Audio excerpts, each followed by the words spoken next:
বারবার করে সংসার জীবনে সূর্য আর নীলুর এই অশান্তি নিত্য জীবনের সঙ্গী হয়ে গেছে। তো বন্ধুরা, মিঠি চড়া ধারাবাহিকের নতুন আপডেট নিয়ে আজকের আবারও তোমাদের সামনে হাজির হয়ে গেছি। নীলু রায়কে ফোন করে বলতে থাকে, রায় দিদি ভাই, সূর্য এসেছিল তোর সঙ্গে দেখা করতে। তখনই নীলু বলতে থাকে, ও আজকের এই বাড়িতে বলে গিয়েছিল ও হয়তোবা ওই বাড়িতে তোর সঙ্গে দেখা করতে যাবে। তা আচ্ছা, তুই ওকে কি আমার বিষয়ে বলার চেষ্টা করেছিস? তখনই রাই বলতে থাকে, নীলু, তুই পারলে আমাকে ক্ষমা করে দিস। আমি হয়তোবা আর তোর সংসার জীবনে তোকে সুখের মুখ দেখাতে পারবো না, কারণ সূর্য আমাকে কালকে পরিষ্কার বলে দিয়েছে যে তার মনে আর তোর জন্য একটুও জায়গা নেই। তুই এবার বল, এরপর আর কি কোনো কথা থাকতে পারে? আমি বলছি, শোন নীলু, তোকে আমি খুব ভালো ঘরে বিয়ে দেব। তখনই নীলু উত্তেজিত হয়ে চিৎকার করে বলতে থাকে, থাক, তুই আমার ভালো জায়গায় বিয়ে দিবি, যেখানে কিনা আমার সংসারটাকে বাঁচিয়ে রাখার জন্য আমি তোর কাছে ছোট্ট একটা অনুরোধ করেছিলাম, সেটাই তুই করতে পারলি। তারপরে কিনা এত বড় বড় আর চ্যাটাং চ্যাটাং কথা বলছিস তুই। আসলে সত্যিটা কি জানিস? তুইও চাস আমি যাতে সূর্যকে ডিভোর্সটা দিয়ে দিই, তাতে তো তোর রাস্তাটা খুলে যাবে, কারণ তাতে তুই আবার তোর প্রাক্তন প্রেমিকের কাছে ফিরে যেতে পারিস। লু আরও বলতে থাকে, দিদি ভাই শোন, এখন তোর আমি চালাকিটা খুব ভালো করে বুঝতে পেরে গেছি, কারণ তুই কখনোই চাস না আমি ভালোভাবে সংসার করি। আমি ভেবেছিলাম হয়তো তুই আর তোর নিজের কথা ভাবিস না, তুই সব সময় আমাদের কথা ভাবিস। এই জন্য তোকে আমি ছোট্ট রিকোয়েস্ট একটা করেছিলাম, তুই হয়তো সূর্যকে বুঝিয়ে বাজিয়ে আমার দিকে ফেরাতে পারবি, কিন্তু না, এখন তো দেখছি তুই উঠে পড়ে লেগেছিস সূর্যকে আমার জীবন থেকে সরিয়ে দেওয়ার জন্য। আর আমি খুব ভালোভাবেই বুঝতে পেরে গেছি, যতই আমার কাছ থেকে লুকোনোর চেষ্টা কর না কেন দিদি ভাই, তুই আর শাক দিয়ে মাছ ঢাকতে পারবি না।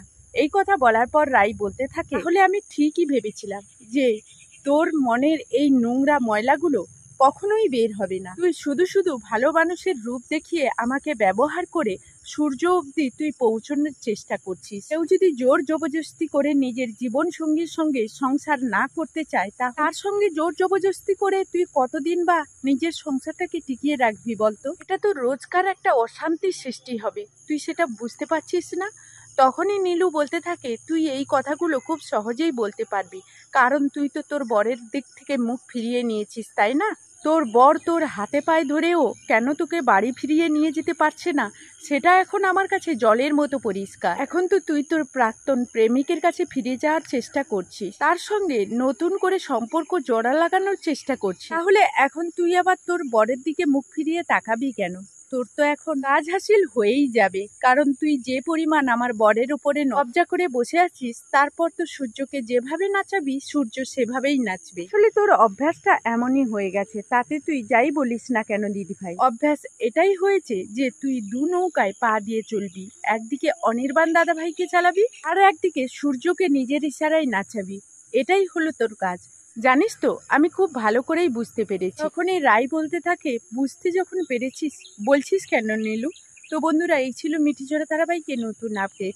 এই ধরনের নিত্য নতুন আপডেটগুলো পেতে আমার ভিডিওর সঙ্গে থাকো। তো বন্ধুরা, প্রতিদিনই মিঠি চড়া গল্পের সঙ্গে সঙ্গে আমি আমার ডেইলি লাইফস্টাইল ব্লগ শেয়ার করি। প্লিজ আমার ব্লগগুলো দেখে আমার পাশে থাকবে। তো চলো এখন আমার ব্লগ ভিডিওর সঙ্গে কি করি না করি দেখতে থাকো।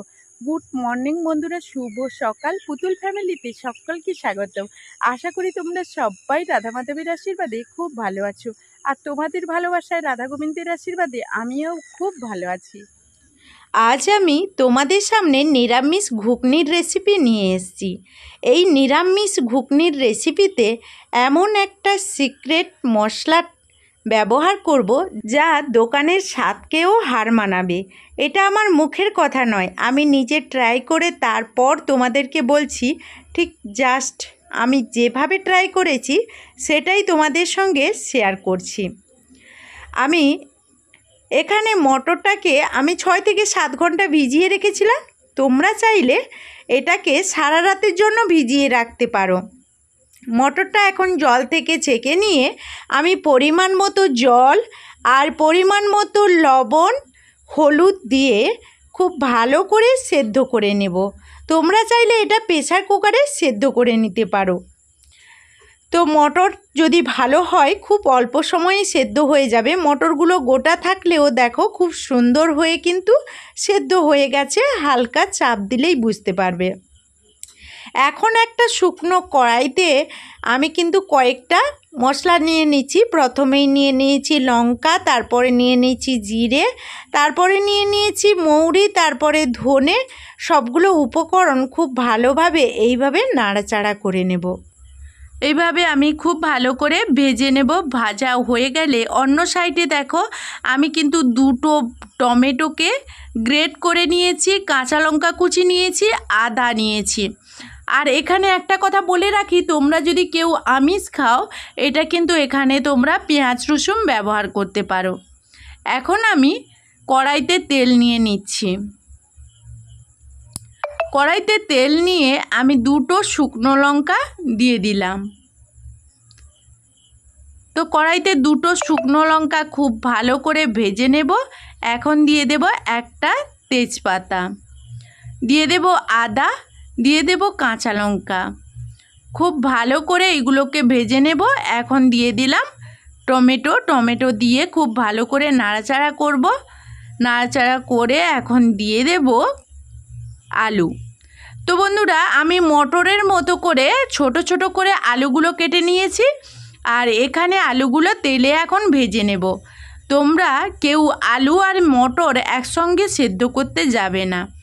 এখন পরিমাণ মতো লবণ আর হলুদ, কিছুটা লঙ্কা গুঁড়ো দিয়ে খুব ভালোভাবে আমি এইভাবে মিক্সড করে ভেজে নেব। মাঝে মধ্যে চাপাতে ঢাকনা দিতে হবে। ঢাকনা দিয়ে অন্য সাইডে চলে এলাম।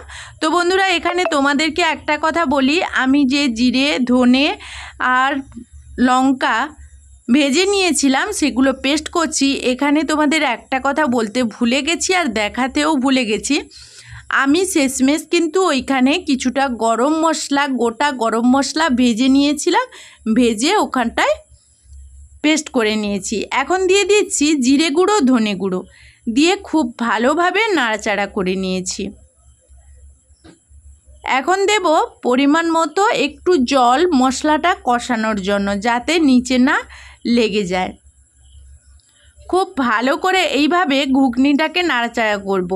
বন্ধুরা আমি যেভাবে নাড়াচাড়া করছি, যেভাবেই তৈরি করছি, সেই টিপসগুলো ফলো করে একবার যদি তোমরা এই ঘুগনিটা বানাও, আমি তোমাদেরকে গ্যারেন্টি দিয়ে বলতে পারি দ্বিতীয়বার বানানোর জন্য তোমরা সুযোগ খুঁজবে। এখন আমি সেদ্ধ করে রাখা মটরটা এই পর্যায়ে দিয়ে দিলাম। দেখো এমন কিছু সময় লাগবে না, সেদ্ধ করা ছিল তো যেহেতু, আর আলুও এর মধ্যে তেলে অনেকটাই সেদ্ধ হয়ে গেছে। এখন এখানে দিয়ে দেব জল। হ্যাঁ বন্ধুরা, তোমরা এখানে গরম জল ব্যবহার করতে পারো, তাহলে তো খুব ভালো হয়, ঘুগনির টেস্টটাও খুব ভালো হবে। এখানে কিন্তু আমি নর্মাল তাপমাত্রার জল ব্যবহার করেছি। আর এই পর্যায়ে পরিমাণ মতো লবণ দিয়ে খুব ভালোভাবে নাড়াচাড়া করে দিলাম। এখন দিয়ে দিচ্ছি পরিমাণ মতো লবণ দিয়ে দিচ্ছি এখানে দিয়ে। এখন কিন্তু ঘুগনিটা আমার বেশ কিছুটা ঘনত্ব হয়ে গেছে। এখন দিয়ে দিচ্ছি ওই মশলাটা যেটা আমি তৈরি করেছিলাম। মশলাটা দিয়ে খুব ভালো করে নাড়াচাড়া করে দিলাম। এখন কিন্তু দিয়ে দিচ্ছি আমি এখানে আমচুর পাউডার। তো বন্ধুরা তোমাদের কাছে আমচুর পাউডার থাকলে দেবে, না হলে এখানে তেঁতুলের যে গাছটা থাকে ওটাও তোমরা দিতে পারো। তো এখন দেখো আমার পুরো ঘুগনিটা রেডি হয়ে গেছে। এখন আমি নাম করিয়ে নিচ্ছি আর দোকানের মতো পুরো সার্ভ করে। কুচনো শসা একটু দিয়ে দিচ্ছি, কুচনো কাঁচা লঙ্কা দিয়ে দিচ্ছি। তোমাদের কাছে ধনে পাতা যদি থাকে তো কড়াইতে দিয়ে তারপর ঘুগনিটা নাম করিয়ে আনবে। তো এখন দিয়ে দিচ্ছি ওই যে আমি বেটে রাখা মশলাটা দিয়ে দিচ্ছি কিছুটা। এখন দিয়ে দিচ্ছি পাতিলেবু, পাতিলেবুর রস একটু দিয়ে দিচ্ছি। তোমাদের কাছে যদি ঝুরি ভাজা থাকে তাহলে তোমরা দেবে, আমার কাছে কিন্তু ঝুরি ভাজা ছিল না বলে এই দেখো চানাচুর দিয়ে দিয়েছি। তো আজকের এই রেসিপিটা এত সুন্দর হয়েছে বন্ধুরা, তোমরা না ট্রাই করলে আমি তোমাদেরকে বললে বুঝতে পারবে না। তো একবার অন্তত তোমাদের কাছে অনুরোধ থাকলো, যদি আমার ভিডিওটা ভালো লাগে অন্তত একবার ট্রাই করো, অবশ্যই খুব ভালো লাগবে।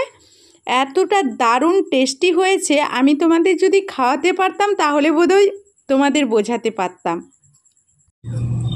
তো বন্ধুরা, এইভাবে নিরামিষ ঘুগনি বাড়িতে বানাবে, অসাধারণ খেতে, না ট্রাই করলে বুঝতে পারবে না। মানে এত সুন্দর হয় এই নিরামিষ ঘুগনি। এইভাবে একবার অন্তত বানিয়ে খাবে, তোমাদের কাছে অনুরোধ থাকলো। তো এখন বাড়ির সবাই খাবো। অলরেডি কিরণের বাবা খেয়ে নিয়েছে, আমার ছোট মেয়ে খেয়ে নিয়েছে, আমরা 3 জন বাকি, সঙ্গে কিরণ। আর এটা যদি কিরণ একবার পায় ছাড়বে না, এত সুন্দর হয়েছে এই ঘুগনিটা, মানে আমিষ ঘুগনিকেও হার মানাবে। কি বলবো, এতটাই টেস্ট যেন মনে হচ্ছে আমি একাই খেয়ে নিই। তো বন্ধুরা, ভিডিওটা এই পর্যন্ত। ফিরে আসবো নতুন ভিডিও নিয়ে। ততক্ষণ সবাই সবার পরিবারকে নিয়ে ভালো থাকবে, সুস্থ থাকবে। তো এখনকার মতো বিদায় নিচ্ছি, টাটা।